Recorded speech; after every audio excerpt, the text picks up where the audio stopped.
Greetings again.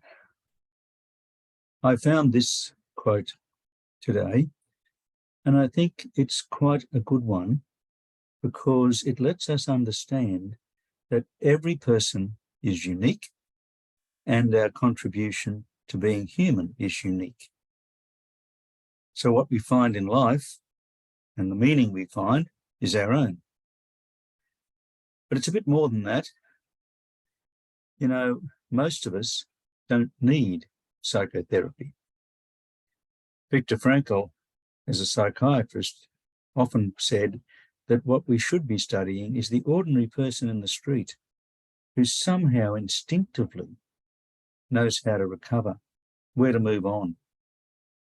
And yet that's not quite enough, because as Frankl also said, there can be no psychotherapy without a philosophy of life and a theory of the human being that underpins it. Why is that?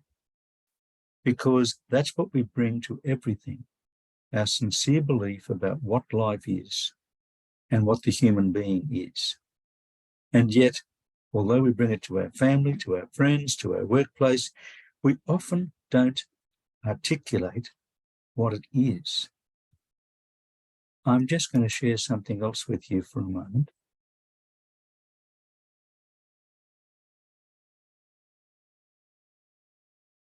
So if I was sitting with you over dinner and I said to you, look, the big questions I have in life are, why am I here? What's my purpose?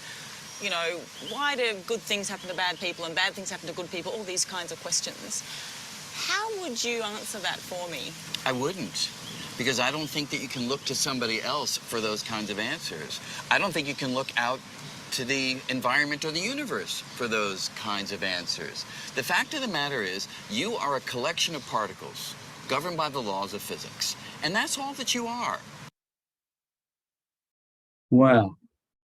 In some ways, I found that quite distressing, to say, that's all that I am.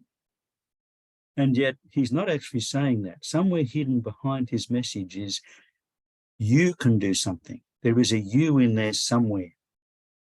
And that's where the problem can lie. You know, the idea that we are nothing but a collection of particles is quite dangerous, because if we're not careful, we allow that to govern how we see life. And yet the human being is so much more.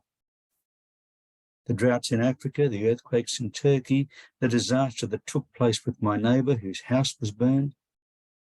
We constantly want to do something bigger than just sitting back and saying, it's a collection of particles. We have a natural ability to rise above circumstance and to forget ourselves. I sometimes show my clients this type of diagram. You know, when we mobilize our intentions in what's in it for me, which is the natural tendency these days, we don't have a meaningful outcome. When our intention is what's in it for others, our family, the next door neighbour, the people in Turkey, how can I help?